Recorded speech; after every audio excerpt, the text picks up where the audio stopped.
Hello, good morning all. It's your business studies class.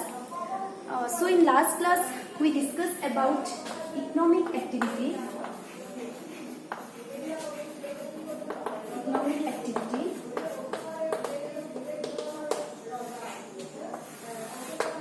We found there are three types of economic activity. There are three types of economic activity: business, profession, and employment.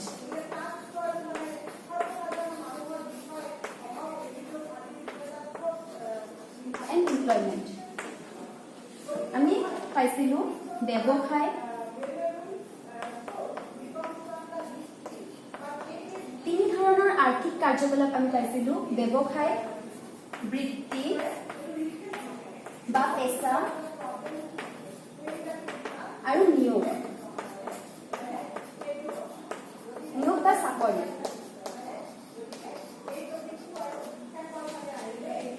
আমি ব্যৱসায়ৰ বিষয়ে already discuss কৰিছো। আমি ব্যৱসায়ৰ সংজ্ঞা পঢ়িছো, ব্যৱসায়ৰ ফিচাৰ্ছবোৰ পঢ়িছো। এতিয়া আমি প্ৰফেশনৰ বিষয়ে ডিসকাস কৰিম, তাৰপিছত আমি এমপ্লয়মেন্টৰ বিষয়ে ডিসকাস কৰিম। আমি বুজি পাইছিলো ব্যৱসায় কি আছিল। ব্যৱসায় আছিল লাভ অৰ্জন কৰাৰ উদ্দেশ্যে যদি দ্ৰব্য সামগ্ৰী প্ৰডাকশন কৰা হয়, মানে উৎপাদন কৰা হয়, স্থানান্তৰ কৰা হয় বা বেচা কিনা কৰা হয়, হেতুক আমি কি বুলি কম? ব্যৱসায় বুলি কম, যেটো ৰেগুলাৰ বেসিছত হ'ব লাগিব। আৰু এই ফিচাৰ্ছ বিলাক আমি কি পাইছিলো? ফিচাৰ্ছ বিলাক আমি পাইছিলো এন ইকনমিক এক্টিভিটি, তোমালোকে চাগে পঢ়িছা।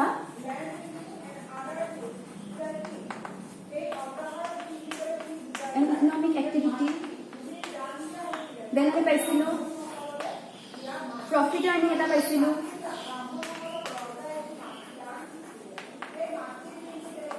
এটা পাইছিলো আনসার্টেনিটিজ।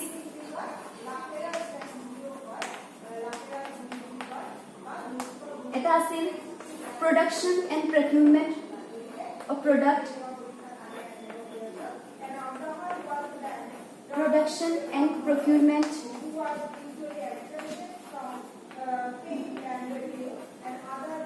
Production and procurement. এটা পাইছিলো আমি রিস্ক ফ্যাক্টর, এটা পাইছিলো। আৰু এটা পাইছিলো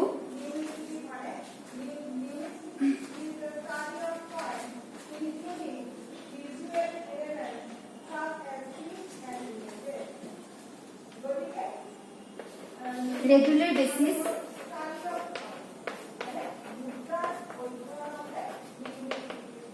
basis,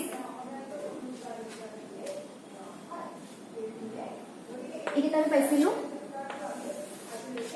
ফিচাৰ্ছ। সো আজি আমি ডিসকাস কৰিম প্ৰফেশনৰ বিষয়ে। প্ৰফেশন কি হয়? প্ৰফেশন কি হয়? আমি জানো প্ৰফেশনো ইকোনমিক এক্টিভিটি এটা পাৰ্ট হয়। Profession also is an economic activity. কিয় ইকোনমিক এক্টিভিটি হয় প্ৰফেশনটো? কাৰণ প্ৰফেশন কৰিলেও বৃত্তি কৰা মানুহ এজনেও নিজৰ যি পইচা ইনকাম কৰে হেতু পৰা নিজৰ জীৱন নিৰ্বাহ কৰে। প্ৰফেশন কৰি পেলাই মানুহ এজনে ফিজ পায় আৰু সেই ফিজ পোৱাৰ বিনিময়ত কি কৰিব পাৰে? নিজৰ জীৱন নিৰ্বাহ কৰিব পাৰে। হেয়ে profession also is an economic activity. হেয়ে আমি ইকোনমিক এক্টিভিটিৰ আন্ডাৰত থ্ৰী টাইপস কৰি দিছো: business, profession and employment. Profession কৰিবলৈ এজন ব্যক্তিৰ এক্সপাৰ্টাইজ নলেজ বা পাৰ্টিকুলাৰ এটা ফিল্ডত স্কিল ট্ৰেইনিং হ'ব লাগিব, তেতিয়া সেই মানুহজনক আমি প্ৰফেশন কৰা বুলি ক'ব পাৰিম। অকল স্কিল ট্ৰেইনিং বা এক্সপাৰ্টাইজ হ'লেই নহ'ব, মানুহজনৰ তাত সেই ইনষ্টিটিউটৰ পৰা ডিগ্ৰী বা চাৰ্টিফিকেটটো হ'ব লাগিব বা চাৰ্টিফিকেট থাকিব লাগিব তাৰ ওচৰত। আৰু তাৰ পিছতহে সি নিজৰ বৃত্তি বা পেছা আৰম্ভ কৰিব পাৰে। যেতিয়া মানুহজনে বৃত্তি বা পেছা কৰে, তাৰ বিনিময়ত কি পায়? তাৰ বিনিময়ত ফিজ পায়। আৰু যেহেতু ফিজ পায়, সেই ফিজৰ পৰা সি কি কৰে? নিজৰ জীৱন নিৰ্বাহ কৰে। ইনকাম হয়, ইনকাম হৈ আছে তাৰ ওচৰত। প্ৰফেশনৰ দ্বাৰা কি হৈ আছে? ইনকাম হৈ আছে।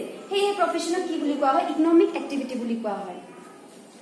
সো চোৱা, মই অকণমান লিখি দিছো তোমালোকক ডেফিনিশ্যন এটা। Profession also an economic activity.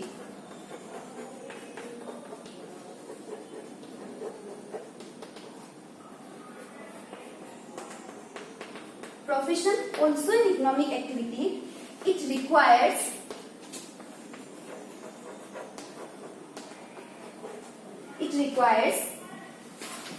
special knowledge and skill for a particular area or particular field. It requires special knowledge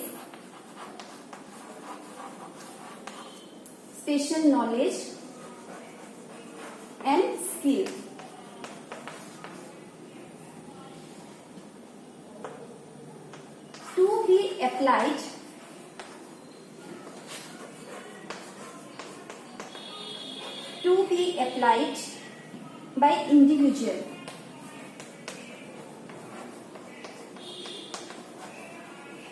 to be applied by individual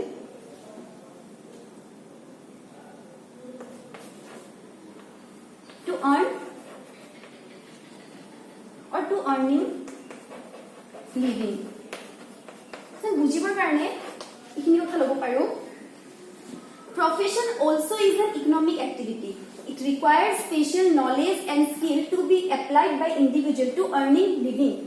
Profession কি হয়? এটা economic activity হয়. মই কৈছো আগতে কৈছো it requires কি ৰিকুয়াৰ কৰে স্পেশাল নলেজ থাকিব লাগিব and skill থাকিব লাগিব লগতে ট্ৰেইনিংও থাকিব লাগিব to be applied. হেতু এপ্লাই কৰি পেলাই ইন্ডিভিজুয়াল জনে যি আৰ্ন কৰে হেতুৰে কি জীৱন নিৰ্বাহ কৰে. সো profession কৰিলেও ইনকাম হৈ আছে, বিজনেস কৰিলেও ইনকাম হয়. আমি আগতে পাইছো বিজনেস কৰিলেও ইনকাম হয় কাৰণ বিজনেস কৰিলে কেনেকৈ ইনকাম হয়, প্ৰফিট আৰ্ন কৰে বিজনেস কৰিলে. কিন্তু profession কৰিলেও তো আৰ্ন কৰি আছে, কিন্তু professionত প্ৰফিট আৰ্ন নকৰে, professionত অনলি ফিজ আৰ্ন কৰে. হেতু আমি ফিজ বুলি কওঁ, কিন্তু প্ৰফিট বুলি ক'লে ভুল হ'ব. এতিয়া চোৱা এক্সাম্পল বিলাক ল'ব পাৰা, যেনেকৈ ডক্টৰ, CA মানে চাৰ্টাৰ্ড একাউন্টেন্ট আৰু লয়াৰ. আমি এই তিনিটা এক্সাম্পলকে ললো. CA এৰ এক্সাম্পল তোমালোকে জানা, কমাৰ্স পঢ়া যেতিয়া মই তোমালোকৰ CA কথাটোকে কওঁ. CA টা কি হয়? এটা প্ৰফেশনাল ডিগ্ৰী হয় CA টো. CA প্ৰফেশনাল ডিগ্ৰীটো পাবলৈ হলে কিছুমান এক্সাম দিব লাগে, হয়নে? এতিয়া তুমি 3 ইয়ার্স 4 ইয়ার্স একেবাৰে পঢ়িলা, এক্সাম বিলাক দিলা, দিয়াৰ পিছত লাস্ট এক্সামত সাপোজ তোমাৰ ক্লিয়াৰ নহল, তুমি থৈ দিলা, তোমাৰ তাত তুমি একেবাৰে পঢ়ি শুনি পেলাই তুমি এক্সপার্ট হৈ গলা, তোমাক তে CA যিকোনো এডভাইস খুজিলে তুমি দিব পাৰা. কিন্তু কোনোবা এজন ব্যক্তিয়ে পাৰ্সনে তোমাৰ ওচৰত এডভাইস খুজিবলৈ যাব নেকি? কি নিশ্চয় নাযায়, বিকজ তোমাৰ ওচৰত তাৰ ডিগ্ৰী নাই, সাৰ্টিফিকেট নাই. তুমি কিন্তু ট্ৰেইন হয়, তুমি পাৰিছা, কিন্তু তুমি এডভাইসটো দিবৰ কাৰণে ভালদৰে, তথাপিতো তোমাৰ তাত কোনো নাযায়. এই কাৰণে নাযায় কাৰণ তোমাৰ তাত CA ডিগ্ৰীটো নাই. CA ডিগ্ৰীটো ক'ৰ পৰা পাব?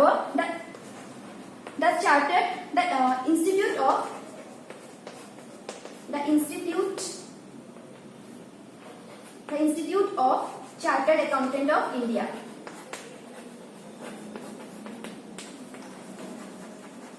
Chartered Accountant of India পৰা যিখন সাৰ্টিফিকেট ডিগ্ৰী হিচাপে পাব, সেই ডিগ্ৰীটো ইউজ কৰি পেলাই সি যেতিয়া নিজৰ অফিস খুলিব তেতিয়াহে তাৰ ওচৰত ব্যক্তি বা পাৰ্সনে যাব এডভাইস খুজিবৰ কাৰণে. আৰু যেতিয়া এডভাইস খুজিবৰ কাৰণে যাব, সি নিজৰ নলেজ, নিজৰ ব্ৰেইন ইউজ কৰি পেলাই কি দিব? তাক এডভাইস দিব. আৰু তাৰ বিনিময়ত কি ল'ব? তাৰ বিনিময়ত ফিজ ল'ব. সেয়েহে এইটো এটা প্ৰফেশনাল ডিগ্ৰী বুলি কোৱা হয়. ঠিক তেনেকৈ ডক্টৰ এজনে কি পায়? MBBS ডিগ্ৰী পায়, তাৰপিছত PG কৰে, কিবা কৰে, সেইবিলাক MD কৰে, সেইবোৰ বেলেগ. কিন্তু মেইনলি আমি MBBS ৰ কথা ক'লো. MBBS কৰাৰ পিছত 5 ইয়াৰ্স MBBS কৰাৰ পিছত কি পায়? MBBS ৰ এটা ডিগ্ৰী পায়. আৰু সেই ডিগ্ৰীটো ইউজ কৰি পেলাই কি কৰে? পেচেণ্টক চাই, বিভিন্ন ধৰণৰ পেচেণ্টে বিভিন্ন ধৰণৰ বেমাৰ লৈ পেলাই, অসুখ লৈ পেলাই ডক্টৰৰ ওচৰত যায়. যাৰ যিটো প্ৰব্লেম, সেই প্ৰব্লেম লৈ পেলাই, নিজৰ ইস্যুজ লৈ পেলাই ডক্টৰৰ ওচৰত যায়. আৰু ডক্টৰে কি কৰে? নিজৰ এক্সপাৰ্টাইজ নলেজ, নিজৰ স্কিল, নিজৰ ট্ৰেইনিংটো ইউজ কৰি পেলাই শুশ্ৰূষা কৰে, ৰোগীক শুশ্ৰূষা কৰে. আৰু যাৰ বিনিময়ত কি পায়? ফিজ পায়. লয়াৰজনে কি কৰে? লয়াৰজনে এজন তাৰ যিজন ব্যক্তি তাৰ ওচৰত যাব, লয়াৰজনৰ ওচৰত যাব, তেওঁৰ পৰা কি ল'ব? ফিজ ল'ব. তেওঁ যিটো এডভাইস দিব, তেওঁ যিটো হেল্প কৰিব, তাৰ বিনিময়ত কি? তেওঁ ফিজ ল'ব. আৰু সেয়েহে কোৱা হয় এইবোৰ হৈছে প্ৰফেশনাল ডিগ্ৰী. লয়াৰ এজন হ'বলৈ হলে কি লাগে?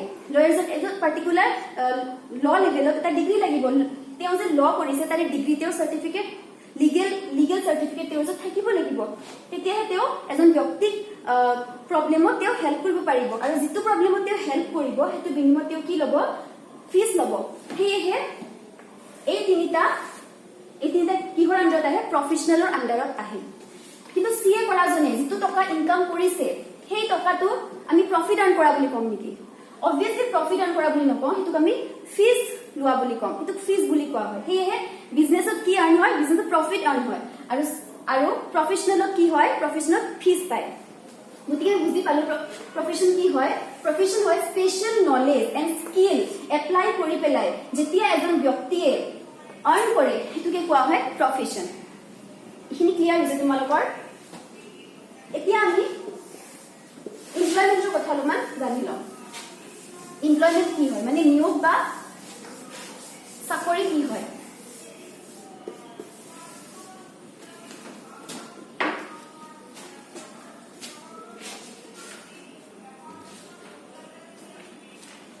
এমপ্লয়মেন্ট হয়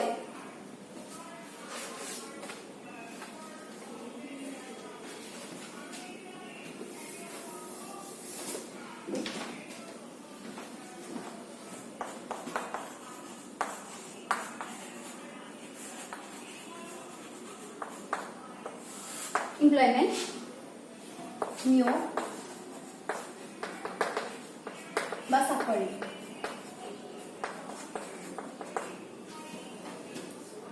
যেনেকে প্ৰফেশনত ফিজ আৰ্ন কৰে এমপ্লয়মেন্টত কি আৰ্ন কৰে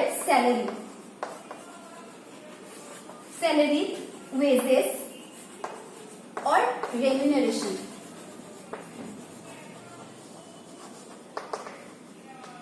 যেতিয়া ব্যক্তি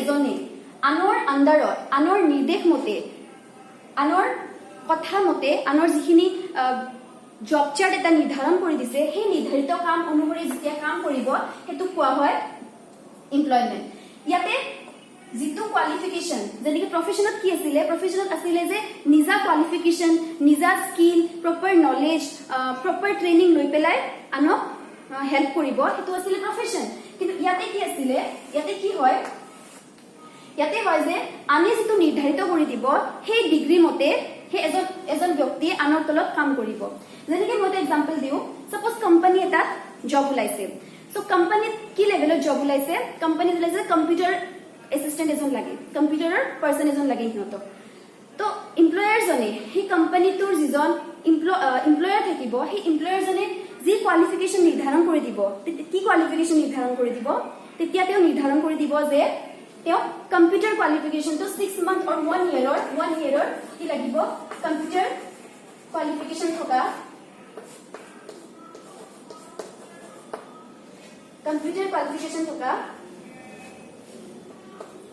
এজন 1 ইয়াৰৰ কম্পিউটাৰ কোৱালিফিকেশন থকা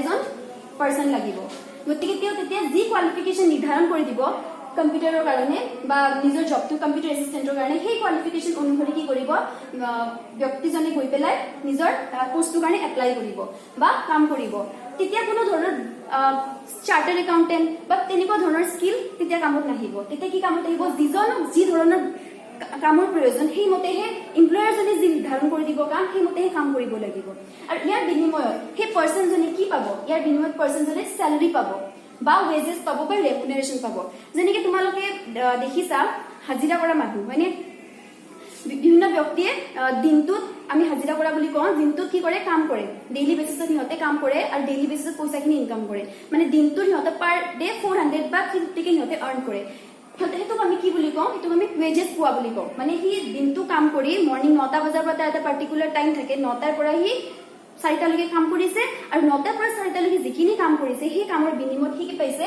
সেই দিনাখনে হি নিজৰ পইচাটো লৈছে হি 400 বা 350 কে যিখিনি পইচা পাইছে সেই পইচাখিনি সেই দিনাখনে হি লৈছে তাৰ এমপ্লয়াৰৰ পৰা গতিকে এটো হ'ব ওয়েজেস কিন্তু যেতিয়া মান্থলি বেসিছত পোৱা যায় আনৰ আণ্ডাৰত কাম কৰিও যেতিয়া মান্থলি বেসিছত পোৱা যায় হেতুক আমি স্যালাৰি বুলি কওঁ সো যেতিয়া কোম্পানী এটা বা এটা ইনষ্টিটিউটত বা এটা ইন্ডাষ্ট্ৰি কি হয় এটা ইন্ডাষ্ট্ৰি অবভিয়াসলি ইন্ডাষ্ট্ৰিটো বিজনেস হয় ইন্ডাষ্ট্ৰি এটা বিজনেছ হয়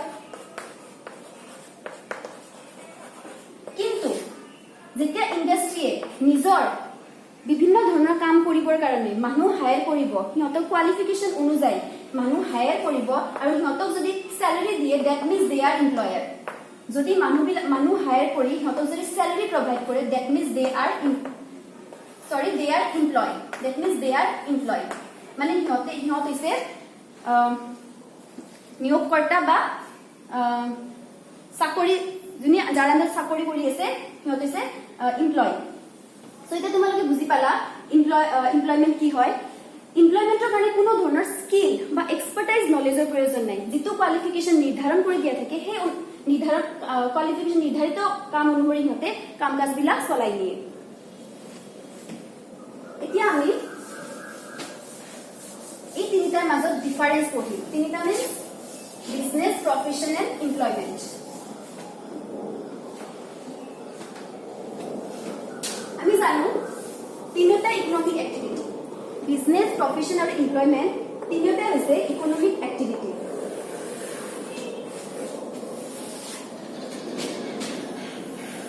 কিন্তু তিনিটাৰ মাজত অকমান ডিফাৰেন্স আছে এইখিনি আমি পঢ়ি লওঁ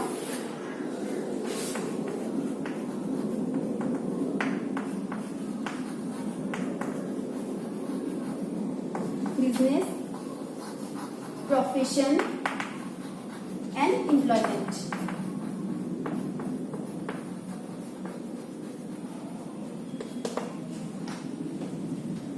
তিনিটা কি হয় ইকনমিক এক্টিভিটি হয় আৰু তিনিটা কামৰ দ্বাৰাই ইনকাম আহে যেহেতু ইনকাম আহে গতিকে তিনিটা কামৰ দ্বাৰাই জীৱন নিৰ্বাহ কৰিব পাৰি কিন্তু ইহঁতৰ মাজত কিছুমান ডিফাৰেন্স আছে সেই ডিফাৰেন্সসমূহ হ'ল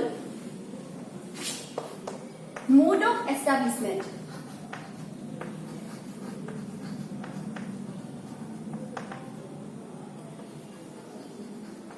এটা আছে মোড অফ এষ্টাব্লিছমেণ্ট এটা লিখি দিছো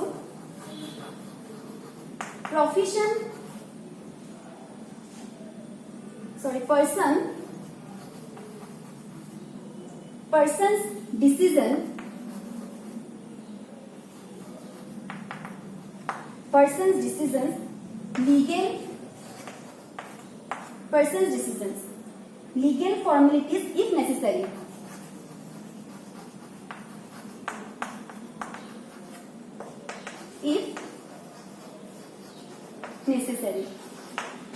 ইয়াতে হ'ব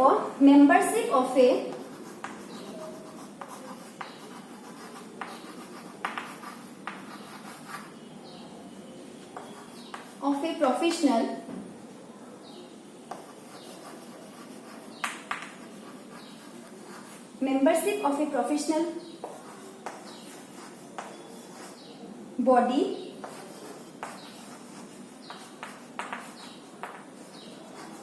and certificate of practice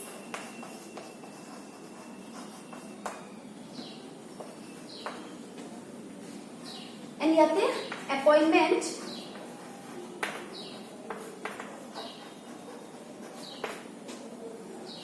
letter and service agreement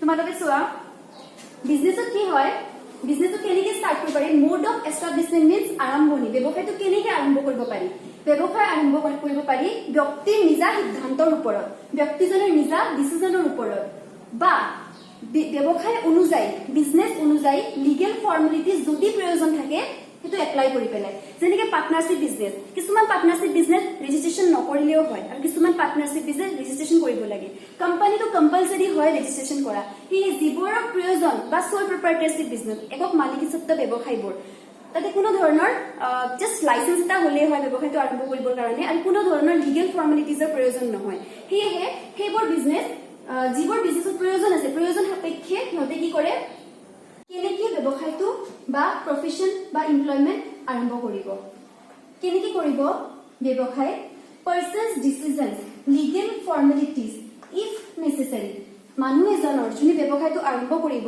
ব্যক্তিজনে নিজৰ সিদ্ধান্ত মৰ্মে নিজৰ ব্যৱসায় আৰম্ভ কৰিব পাৰে যদি লিগেল ফৰ্মেলিটিজ কিবাৰ প্ৰয়োজন থাকে যেনেকে পাৰ্টনাৰশ্বিপ বিজনেছ কৰিবৰ কাৰণে ৰেজিষ্ট্ৰেচন কৰিব পাৰে নকৰিব পাৰে কিন্তু কোম্পানী এটা ৰেজিষ্ট্ৰেচন কৰিবই লাগিব সেয়ে যদি লিগেল ফৰ্মেলিটিজ প্ৰয়োজন আছে সেইখিনি কৰি পেলাই ব্যৱসায়টো আৰম্ভ কৰিব পাৰিব সেইটো সম্পূৰ্ণৰূপে নিজৰ সিদ্ধান্ত হ'ব যে ব্যৱসায়টো কেতিয়া আৰম্ভ কৰিব মই যদি ইচ্ছা কৰো যে মই 2 ইয়াৰ্স পিছত ব্যৱসায় কৰিম মই নিশ্চয় মই 2 ইয়াৰ্স পিছত ব্যৱসায় আৰম্ভ কৰিব পাৰিম এতে নিজৰ ব্যক্তিগত সিদ্ধান্তৰ প্ৰয়োজন আছে সেকেন্ড প্ৰফেশনটো কি হৈছে membership of A professional body and certificate practice profession কৰিবৰ কাৰণে মেম্বাৰ হ'ব লাগিব পাৰ্টিকুলাৰ ফিল্ডৰ বা এই পাৰ্টিকুলাৰ ফিল্ডত যেটো কি প্ৰফেশনাল ডিগ্ৰী পাইছে সেই পাৰ্টিকুলাৰ ফিল্ডৰ পৰা হি সাৰ্টিফিকেটটো পাব লাগিব যেনেকৈ মই কৈছিলো দা ইনষ্টিটিউট অফ চাৰ্টাৰ্ড একাউন্টেন্ট গতিকে দা ইনষ্টিটিউট অফ চাৰ্টাৰ্ড একাউন্টেন্টৰ পৰা সিএ জনে ডিগ্ৰীটো পাব লাগিব বা তাৰে মেম্বাৰ হ'ব লাগিব তেতিয়াহে তেওঁ নিজৰ প্ৰেক্টিস স্টাৰ্ট কৰিব পাৰিব চাৰ্টাৰ্ড একাউন্টেন্ট বা ডক্টৰ জনক কি বুলি কোৱা হয় প্ৰেক্টিস স্টাৰ্ট কৰা বুলি কোৱা হয় হি হতে নিজৰ প্ৰেক্টিসটো স্টাৰ্ট কৰিব পাৰিব সেকেন্ড এমপ্লয়মেন্ট কি হয় employment letter and service agreement পালেই যথেষ্ট এপইন্টমেন্ট লেটাৰ বা সাৰ্ভিস এগ্ৰিমেন্ট পোৱাৰ লগে লগে এমপ্লয়জনে নিজৰ কাম আৰম্ভ কৰিব পাৰে সো ইয়াতে বুজি পালা মোড অফ এস্টাব্লিশমেন্টটো কি হয় মোড অফ এস্টাব্লিশমেন্ট মিন্স ব্যৱসায়জনে নিজৰ ইচ্ছা অনুসৰি ব্যৱসায়টো আৰম্ভ কৰিব পাৰে কিন্তু সম্পূৰ্ণৰূপে তেওঁৰ নিজা সিদ্ধান্ত হয় প্ৰফেশনাল কি হয় মেম্বাৰশিপ বা প্ৰফেশনাল সাৰ্টিফিকেট পোৱাৰ লগে লগে নিজৰ প্ৰেক্টিস স্টাৰ্ট কৰিব পাৰে আৰু ইয়াতে এপইন্টমেন্ট লেটাৰ বা সাৰ্ভিস এগ্ৰিমেন্ট কপি পোৱাৰ লগে লগে নিজৰ কাম আৰম্ভ কৰিব পাৰে সেকেন্ড কি হয় নেচাৰ অফ ওয়াৰ্ক নাম্বাৰ 1 এটো number 2 nature of work Nature of work means what? মানে কাম কৰা কামৰ ধৰণ আমি ক'ব পাৰো প্ৰকৃতি কামৰ প্ৰকৃতি হয়নে সো বিজনেছত কামৰ প্ৰকৃতি কেনেকুৱা হয় provision of goods and services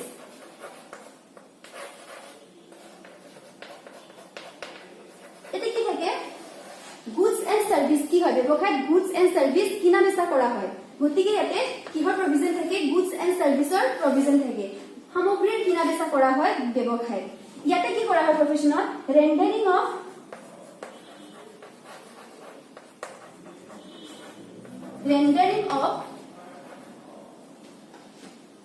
personalized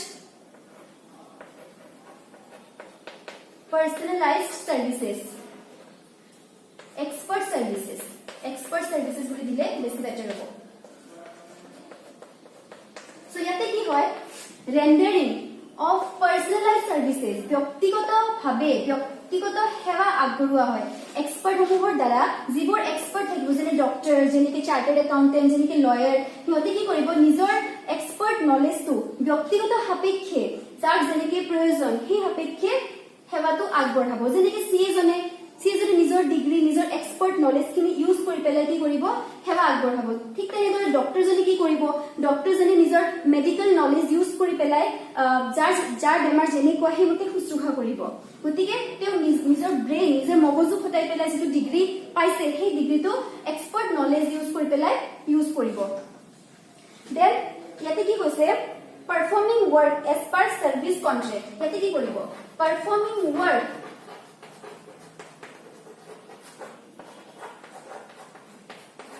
as per service agreement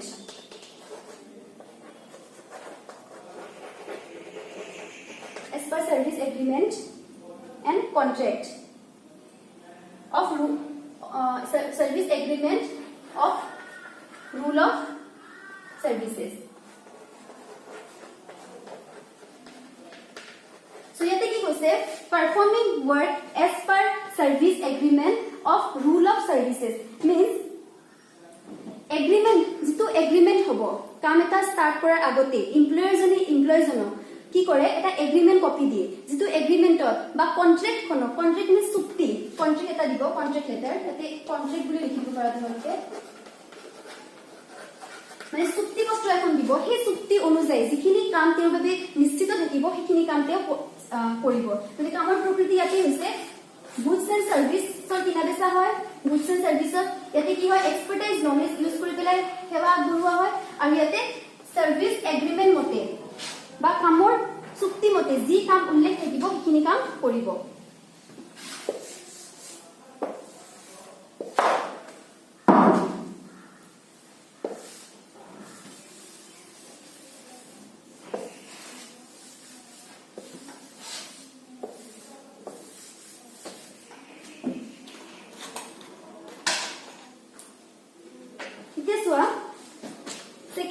third number কি কৈছে, থাৰ্ড নম্বৰ কৈছে কোৱালিফিকেশ্যন। কোৱালিফিকেশ্যন, বিজনেছ কৰিবলৈ কোৱালিফিকেশ্যন লাগে নেকি? তোমালোকে জানা ব্যৱসায় কৰিবৰ কাৰণে কোনো নিৰ্দিষ্ট কোৱালিফিকেশ্যনৰ প্ৰয়োজন নাই। কোনো এজন ব্যক্তি নিজৰ ইচ্ছা অনুসৰি ব্যৱসায় আৰম্ভ কৰিব পাৰে, মানে নিজৰ ইচ্ছা অনুসৰি যিকোনো সময়তে ব্যৱসায় আৰম্ভ কৰিব পাৰে। যেনেকে এতিয়া আমি ক'ব পাৰো যে HS পাছ বা 10th পাছ এজনেও যদি ইচ্ছা কৰে তেওঁ ইচ্ছাকৃতভাৱে তেওঁ ব্যৱসায়টো আৰম্ভ কৰিব পাৰে। সেয়ে ইয়াতে কি লিখিব পাৰো আমি, নো মিনিমাম কোৱালিফিকেশ্যন, নো মিনিমাম কোৱালিফিকেশ্যন, নো মিনিমাম কোৱালিফিকেশ্যন। ব্যৱসায় কৰিবৰ কাৰণে কোনো ধৰণৰ মিনিমাম কোৱালিফিকেশ্যন ৰিকুৱাৰ্ড নাই। কিন্তু প্ৰফেশ্যনত কি থাকে, qualification expertise, qualification expertise,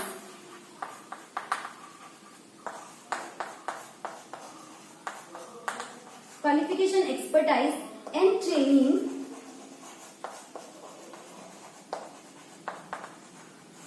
in specific field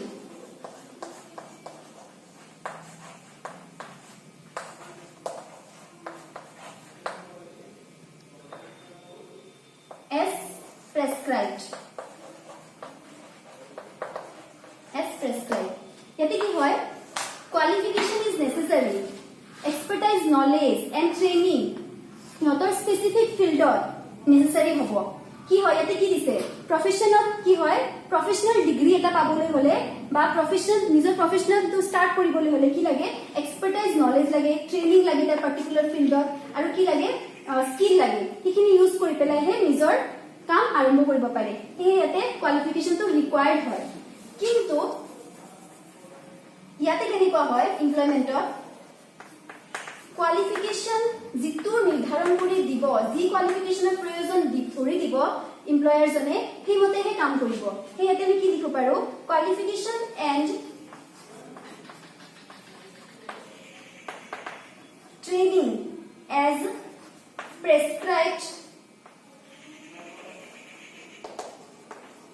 prescribed by employer। এমপ্লয়াৰজনে নিয়োগকৰ্তাজনে যি কোৱালিফিকেশ্যন বা ট্ৰেইনিং থকা ব্যক্তি এজনক ধৰি দিব সেইমতেহে তেওঁ কি কৰিব কাম কৰিব লাগিব। ইয়াতে কোৱালিফিকেশ্যনটো কেনেকুৱা, সাপোজ মাষ্টাৰ্ছ ডিগ্ৰী আছে তোমাৰ ওচৰত, কোনো কামত নাহিব। যদিহে সাপোজ কম্পিউটাৰ এছিষ্টেণ্ট এজন লাগে, তোমাৰ একাউণ্টিঙত মাষ্টাৰ ডিগ্ৰী আছে, তেতিয়া কোনো কামত নাহিব। যদি কম্পিউটাৰ এছিষ্টেণ্ট এজন লাগে দেন কি কৰিব লাগিব, কম্পিউটাৰ চাৰ্টিফিকেট কোৱালিফিকেশ্যনটো লাগিব, সেইটো এমপ্লয়াৰজনে নিৰ্ধাৰণ কৰি দিব আৰু সেইমতে কাম কৰিব লাগিব। এতিয়া ধৰা একাউণ্টেণ্ট এজনৰ প্ৰয়োজন হয়, তেতিয়া কি কৰিব এমপ্লয়াৰজনে একাউণ্টিং নলেজৰ বিষয়ে উল্লেখ কৰিব। গতিকে সি কেনেকুৱা ধৰণৰ ব্যক্তি নিয়োগ কৰিব, যাৰ একাউণ্টিং নলেজ আছে, গতিকে সেই কোৱালিফিকেশ্যন ধৰি দিব। সেয়েহে এমপ্লয়মেণ্টত কি হয়, qualification and training as prescribe by employer, এমপ্লয়াৰজনে যি প্ৰেছক্ৰাইব কৰিব সেইমতেহে তেওঁ কোৱালিফিকেশ্যন ধৰা হ'ব। ইয়াতে কি লাগিব, এক্সপাৰ্টাইজ নলেজ, ট্ৰেইনিং বা স্কিল লাগিব স্পেচিফিক ফিল্ডত, আৰু ইয়াতে no minimum qualification is required. Then fourth নম্বৰটো কি কৈছে, ৰিৱাৰ্ড বা ৰিটাৰ্ণ। এতিয়া মই এনেই লিখি দিছো, তোমালোকক মই নোট আকাৰে যেতিয়া পিছত দিম লিখি দিম। এতিয়া তোমালোক জাষ্ট বুজি লোৱা, প্ৰফিট আৰ্ন কি হয়, ব্যৱসায়ত কি হয় ব্যৱসায়ত আমি কি কৰো প্ৰফিট আৰ্ন কৰো ব্যৱসায় কিয় কৰা যায় মেইনলি ব্যৱসায়ৰ মেইন মোটিভ হৈছে প্ৰফিট আৰ্ন কৰা গতিকে ব্যৱসায়ত আমি প্ৰফিট আৰ্ন কৰো দেন ইয়াতে প্ৰফিট আৰ্ন কৰো নেকি প্ৰফেশনাল আমি প্ৰফিট আৰ্ন নকৰো প্ৰফেশনাল আমি প্ৰফেশনাল ফিজ আৰ্ন কৰো প্ৰফেশনাল ফিজ পাও দেন ইয়াতে কি পোৱা যায় ইয়াতে স্যালাৰি বা ওয়েজেস বা ৰেমুনাৰেশন পোৱা যায়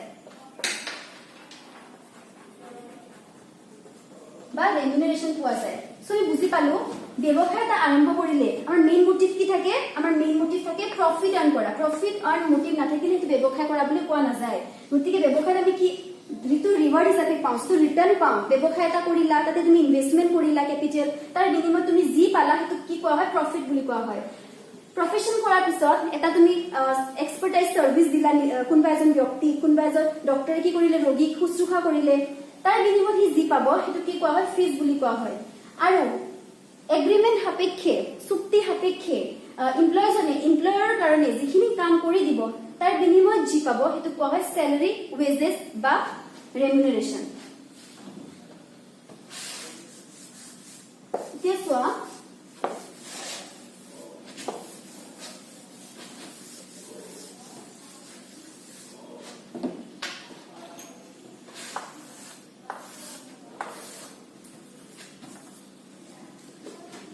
capital investment this is to কি capital investment ব্যৱসায় কৰিবৰ কাৰণে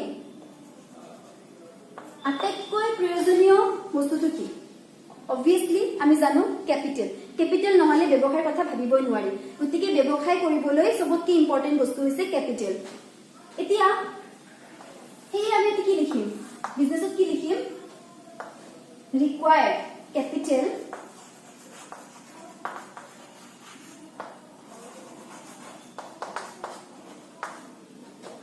as per size and nature of business. So ইয়াতে কি কৈছে ব্যৱসায় বিভিন্ন ধৰণৰ আছে ব্যৱসায় নেচাৰ বিভিন্ন ধৰণৰ হয় যেনেকৈ ব্যৱসায়টো যদি ডাঙৰ হয় যদি হিউজ ব্যৱসায় হয় যেনেকৈ সুপাৰমাৰ্কেট বা মাল্টি ষ্ট'ৰ বা পাৰ্টনাৰশ্বিপ বা কোম্পানী এনেকুৱা ধৰণৰ যদি ব্যৱসায় কৰা যায় বিজনেছ কৰা যায় then huge amount of capital is required যদি ব্যৱসায়টো সৰু হয় যেনেকৈ ষ্ট'ৰ প্ৰপাৰ্টাৰশ্বিপ যদি হয় একক মালিকীস্বত্ব ব্যৱসায় যদি কৰা যায় তেতিয়াহ'লে less amount of capital is required তো ডাঙৰ ব্যৱসায় হ'লে বেছি কেপিটেল লাগিব কম ব্যৱসায় সৰু ব্যৱসায় কৰিলে কম কেপিটেল লাগিব সো এটা কৈছে যে ৰিকুৱাৰ্ড কেপিটেলটো লাগিবই কেপিটেল নহলে ব্যৱসায়ৰ কথা ভাবিবই নোৱাৰি কিন্তু as per the size and nature of business ব্যৱসায়টো কিমান ডাঙৰ হয় কেনেকুৱা নেচাৰৰ হয় সেইটোৰ ওপৰত বেছ কৰি পেলাই কি কৰা হয় কেপিটেলটো ৰিকুৱাৰ্ড হয় ইয়াতে কৈছে লিমিটেড কেপিটেল এটা লিমিটেড কেপিটেল কিয় লাগে কাৰণ ইয়াতে কোনো ধৰণৰ ইনভেষ্টমেন্ট নাথাকে কোনো ধৰণৰ সামগ্ৰী কিনি আনিব নালাগে কোনো ধৰণৰ সামগ্ৰী প্ৰডাকশন কৰিব নালাগে বা স্থানান্তৰ কৰিব নালাগে সেয়েহে ইয়াতে লিমিটেড কেপিটেলৰ প্ৰয়োজন হয় জাস্ট নিজৰ এটা অফিস বনাবৰ কাৰণে নিজৰ চেম্বাৰ বনাবৰ কাৰণে কি কৰা যায় যে যিখিনি ফাৰ্নিচাৰ বা যিখিনি ফাৰ্নিচাৰৰ নামত বা যিখিনি ইকুইপমেন্টৰ নামত যিখিনি খৰচ হয় সেইখিনিয়ে কেপিটেলৰ প্ৰয়োজন হয় আৰু পিছত ইয়াতে কোনো ধৰণৰ ইনভেষ্টমেন্ট নাথাকে সেয়েহে ইয়াতে লিমিটেড কেপিটেল বুলি ধৰা যায় আৰু ইয়াতে তো কোনো ধৰণৰ কেপিটেল ৰিকুৱাৰ্ড নাই নো কেপিটেল এমপ্লয়মেন্টত কোনো ধৰণৰ কেপিটেলই নালাগে কিয় নালাগে কাৰণ ইয়াতে কেপিটেল কোনে খৰচ কৰে এটা কেপিটেল এমপ্লয়াৰ জনে খৰচ কৰে নিয়োগকৰ্তা জনে খৰচ কৰে জনে নিয়োগ কৰি আছে জনে চাকৰি কৰি আছে তাৰ কাৰণে কোনো কেপিটেলৰ প্ৰয়োজনই নাই তেখেতে জাস্ট বহি পেলাই চাকৰিটো কৰিলেই হ'ল কামখিনি কৰিলেই হ'ল আৰু মাহৰ মূৰত স্যালাৰি আহিয়ে যাব সেই ইয়াতে কোনো ধৰণৰ কেপিটেল নালাগে লাষ্ট four number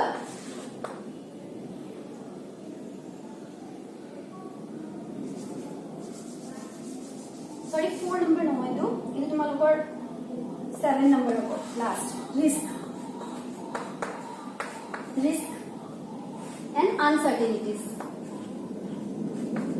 কিন্তু risk বুলি লিখিব পাৰা uncertainties বুলি লিখিব পাৰা সো মই আগতে তোমালোকক কৈছো তোমালোকে পাইছা আগতে মনত আছে তোমালোকৰ যে ৰিস্কটো ক'ত আছিল ৰিস্ক এটা ফিচাৰ হয় বিজনেছৰ এটা ফিচাৰ হয় ৰিস্কটো কিয় বিজনেছত কি থাকে ৰিস্ক অলৱেজ বিজনেছত ইনকাৰ্ড হৈ থাকে ব্যৱসায়ত সদায় ৰিস্কটো সোমাই থাকে কেনেকুৱা ৰিস্ক আনসাৰ্টেনিটিজ অফ ৰিটাৰ্ণ যিমান টকা তুমি ইনভেষ্ট কৰিলা সাপোজ তুমি 70000 रुपीस বিজনেছত ইনভেষ্ট কৰিলা ইনভেষ্ট কৰাৰ পিছত তুমি কি পালা ইয়াৰৰ এন্ডত তুমি 1 লাখ পালা ইয়াৰৰ এন্ডত তুমি কি পালা 1 লাখ পালা এই যে 1 লাখ পালা এটো প্রফিট পালা তুমি মিন্স 30000 रुपीस তুমি প্রফিট পালা 30000 প্রফিট পালা দ্যাট মিন্স এবাৰ তোমাৰ প্ৰফিট হ'ল কিন্তু নেক্সট ইয়াৰ কি পালা তুমি অনলি 20000 रुपीस পালা অনলি 20000 रुपीस পালা গতিকে তোমাৰ লস হ'ল মানে গতিকে বিজনেছত অলৱেজ কি থাকে আনসাৰ্টেনিটিজ থাকে লগতে ৰিস্কটো কেনেকুৱা ধৰণৰ ৰিস্ক আকৌ সোমাই থাকে চুৰ হ'ব পাৰে সাপোজ কিবা কাৰণত তোমাৰ চুৰ হৈ গ'ল বা মহামাৰী এটাৰ কাৰণে বা নেচাৰেল ডিজাস্টাৰৰ কাৰণে কি হ'ল বিভিন্ন ধৰণৰ বিভিন্ন কজেস আছে সেই বিভিন্ন কজেসৰ কাৰণে কি হয় লস হয় বিজনেছত বা প্ৰফিটও হয় কিন্তু প্ৰফিটৰ কোনো সাৰ্টেনিটি নাই কিমান প্ৰফিট হ'ব কোনবা ইয়াত যদি 50000 প্ৰফিট হয় কোনবা 1 লাখ প্ৰফিট হ'ব পাৰে এই বিজনেছৰ সাৰ্টেনিটি নাথাকে এই বিজনেছটো অলৱেজ আনসাৰ্টেন আৰু ৰিস্কটো অলৱেজ ইনকাৰ্ড হৈ থাকে then fee is generally regular এতে কি হয় fee is generally regular so what so little risk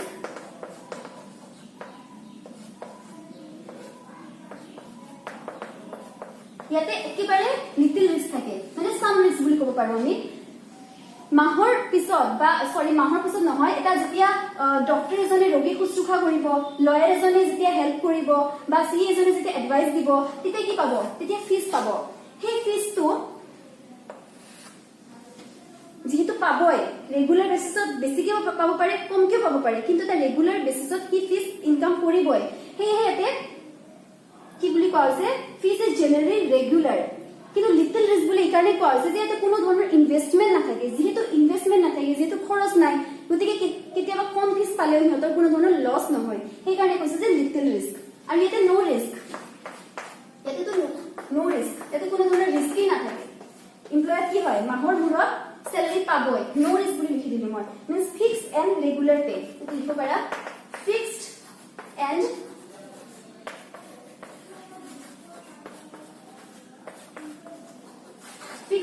regular pay so কি কৈছে এতে কৈছে যে risk is always incurred in business means business is always uncertain fee is generally regular বেসিছত fees পাব আৰু এতে সাম ৰিস্ক বা লিটল ৰিস্ক থাকে এতে তো কোনো ধৰণৰ ৰিস্ক নাথাকে মাহৰ মূৰত স্যালাৰি একাউন্টত সোমাই যাব জাস্ট বহি পেলাই কাম কৰি থাকিলেই হ'ল কোনো ধৰণৰ ইনভেষ্টমেন্টও নাথাকে আৰু ৰেগুলাৰলি পেখিনি পাই থাকে গতিকে এইকেইটা পালো আমি ডিফাৰেন্স কি পাইছিলো আমি ডিফাৰেন্স এটা মোড অফ এস্টাব্লিশমেন্ট সেকেন্ড পাইছিলো আমি নেচাৰ অফ ওয়াৰ্ক কামৰ প্ৰকৃতি কেনেকুৱা হয় কোৱালিফিকেশন অৰ্হতা return reward capital investment and risk এতিয়া লাস্টত আমি এক্সাম্পলস বুলি এটা পয়েন্টস এটা লিখিব পাৰো নাইবা 6 পয়েন্টস আৰ সাফিসিয়েন্ট বাট তোমালোকে এক্সাম্পলস বোৰ জানিব লাগে দ্যাটস ওয়াই মই এক্সাম্পলস বোৰ লিখি দিছো এক্সাম্পলস কি হ'ব বিজনেছৰ এক্সাম্পলস হ'ব শপ ফ্যাক্টৰি এটসেট্ৰা ইয়াৰে কি হ'ব legal medical CA etc. and yate hobo job in banking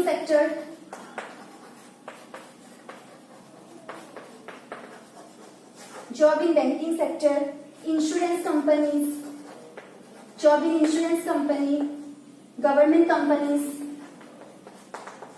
etc.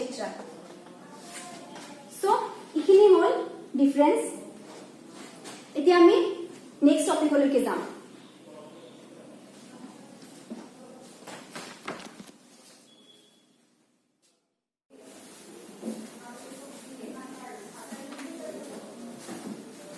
So now move on towards next topic. Next topic is what?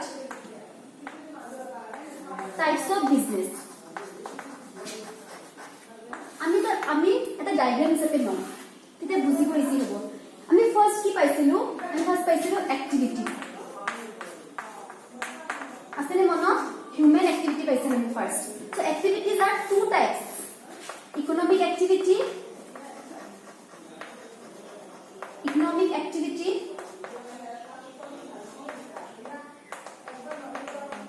and non-economic activity.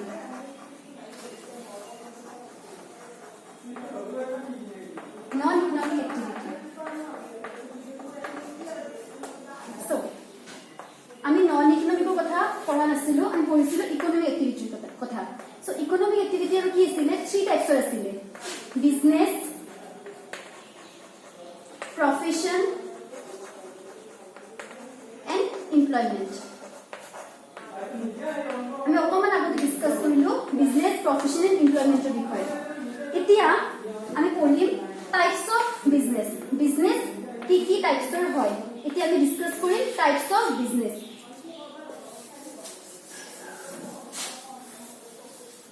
So types of business of Swara. Business are 2 types. Industry and commerce. Business are mainly 2 types. Industry and commerce. Industry কৰিলেও পইচা income হয়, right? সেইকাৰণে ইণ্ডাষ্ট্ৰিটো এটা business হয়. কমাৰ্চৰ trade কৰিলে বা কিছুমান সেৱা আগবঢ়ালেও ব্যৱসায় হয়, ইনকাম হয়. সেইকাৰণে কমাৰ্চো হৈছে বিজনেস. এটা আমি পিছত ডিসকাস কৰিম. আমি ফাৰ্স্ট ইণ্ডাষ্ট্ৰি কথা ডিসকাস কৰিম. তোমালোকে নিশ্চয় বিভিন্ন ধৰণৰ ইণ্ডাষ্ট্ৰি কথা শুনা, যেনে কাপোৰৰ ইণ্ডাষ্ট্ৰি, কইল ইণ্ডাষ্ট্ৰি, এনেকুৱা বিভিন্ন ধৰণৰ ইণ্ডাষ্ট্ৰি কথা তোমালোকে শুনি থাকা, মানে শুনি থাকা. সো কি হয় ইণ্ডাষ্ট্ৰি একচুয়ালি? আমি জানিব লাগে ইণ্ডাষ্ট্ৰি একচুয়ালি কি হয়. ইণ্ডাষ্ট্ৰি হয় যেটো কেঁচা সামগ্ৰী বা ন্যাচাৰাল ৰিসোৰ্সক কনভাৰ্ট কৰি পেলাই ইউজফুল প্ৰডাক্টলৈকে ট্ৰান্সফাৰ কৰা হয়, হেতুকে কোৱা হয় ইণ্ডাষ্ট্ৰি. আমি জানো ইণ্ডাষ্ট্ৰি বা ফ্যাক্টৰি কি হয়, মোস্টলি আমি এনেকে শুনি আহো যে ইণ্ডাষ্ট্ৰি প্ৰডাকশন কৰা হয়. কি প্ৰডাকশন কৰা হয়? যিকোনো বস্তু প্ৰডাকশন কৰা হয়, য'ত যিকোনো বস্তু মেইনলি কেঁচা সামগ্ৰী বা ন্যাচাৰাল ৰিসোৰ্স ইউজ কৰি পেলাই বা কেঁচা সামগ্ৰী ইউজ কৰি পেলাই যেটো ইউজফুল প্ৰডাক্টলৈকে কনভাৰ্ট কৰা হয়, হেতুকে কোৱা হয় ইণ্ডাষ্ট্ৰি. সো ইণ্ডাষ্ট্ৰি কি? সবকে ফাৰ্স্ট আমি কৰিম. ইণ্ডাষ্ট্ৰি ইজ এটা ইকোনমিক এক্টিভিটি.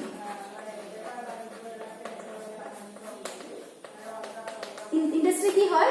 ইণ্ডাষ্ট্ৰি হয় ইকোনমিক এক্টিভিটি. কিয় ইকোনমিক এক্টিভিটি হয়? কাৰণ ইণ্ডাষ্ট্ৰি মিন্স য'ত প্ৰডাকশন হ'ব. আমি পাইছিলো প্ৰডাকশন য'ত হয় বা প্ৰডাকশনৰ পিছত খিনি ট্ৰান্সফাৰ হ'ব বা স্থানান্তৰ হ'ব, হয়নে?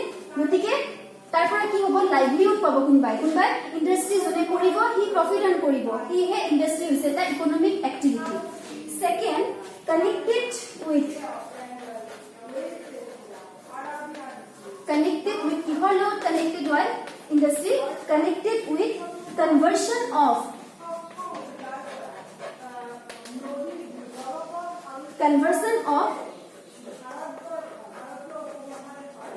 resources into useful product. Industry, it's also a part of business. Industry to ki hoy? Business or a part hoy eta. Guti ki hoy? Industry economic activity hoy. Ki hoy? Connected with conversion of resources into useful product. Mane, suppose তোমালোকে জানা কটনৰ বিষয়টো জানা. Cotton কি হয়? কটনৰ গাছ হয়, মানে কটনৰ পুলি কিছুমান ফাৰ্মাৰ বিলাকে কষ্ট কৰি ৰুই পেলাই কটন উৎপাদন কৰে, মানে কটনটো বনাই লয়. তাৰ পিছত সেই কটনৰ পৰা যেতিয়া কাপোৰ তৈয়াৰ কৰা হয়, যেনেকৈ তুমি এটা শাৰ্ট পিন্ধিছা, গতিকে সেই শাৰ্টটো বা মই কাপোৰ এটা পিন্ধি আছো, গতিকে এই কাপোৰখিনি যে প্ৰডাকশন হৈ আছে, ক'ত প্ৰডাকশন হৈ আছে? ইণ্ডাষ্ট্ৰিত হৈ আছে. মানে কটনটো কি হ'ল? কটনটো হ'ল ন্যাচাৰাল ৰিসোৰ্স. কটনটো কি হ'ল? কটন হ'ল ন্যাচাৰাল ৰিসোৰ্স, হয়নে? সেইটো প্ৰকৃতিয়ে দিছে আমাক. কটনটো প্ৰকৃতিয়ে দিছে আমাক. এই প্ৰাকৃতিক বস্তুবোৰ ব্যৱহাৰ কৰি পেলাই ব্যৱহাৰ কৰি যেতিয়া ফ্যাক্টৰি বা ইণ্ডাষ্ট্ৰি কনভাৰ্সন কৰি পেলাই যেতিয়া ইউজফুল প্ৰডাক্টলৈকে মানে কনজাম্পশন কৰালৈকে, উপভোগ কৰালৈকে ট্ৰান্সফাৰ কৰা হয়, হেতুকে কোৱা হয় ইণ্ডাষ্ট্ৰি. বুজি পালা? ইণ্ডাষ্ট্ৰি মিন্স কি? ইণ্ডাষ্ট্ৰি মানে হৈছে ন্যাচাৰাল ৰিসোৰ্স ইউজ কৰি পেলাই এটা ইউজফুল প্ৰডাক্টলৈকে যেতিয়া কনভাৰ্ট কৰা হয়.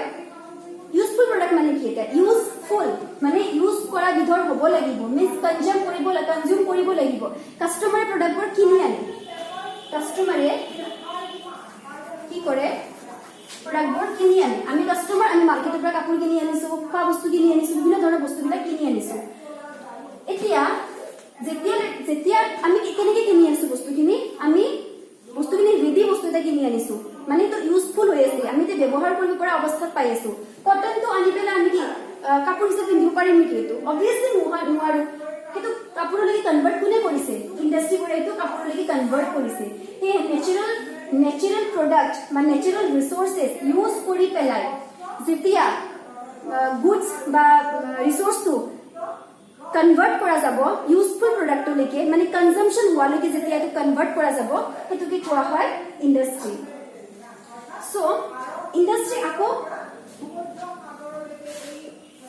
আমি যেহেতু ইণ্ডাষ্ট্ৰী কথা পঢ়ি আছো আমি ফাৰ্ষ্ট ইণ্ডাষ্ট্ৰীৰ বিষয়ে ভালদৰে জানি লম ইণ্ডাষ্ট্ৰী কি হয় ইণ্ডাষ্ট্ৰী কেনেকুৱা ধৰণৰ হয় ঠিক আছে সো ইণ্ডাষ্ট্ৰী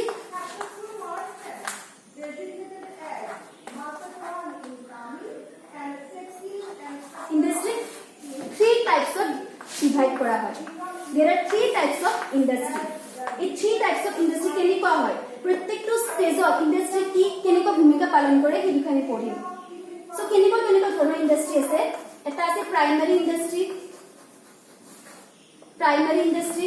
এটা আছে সেকেন্ডাৰী ইণ্ডাষ্ট্ৰী আৰু এটা আছে টেৰিটৰি ইণ্ডাষ্ট্ৰী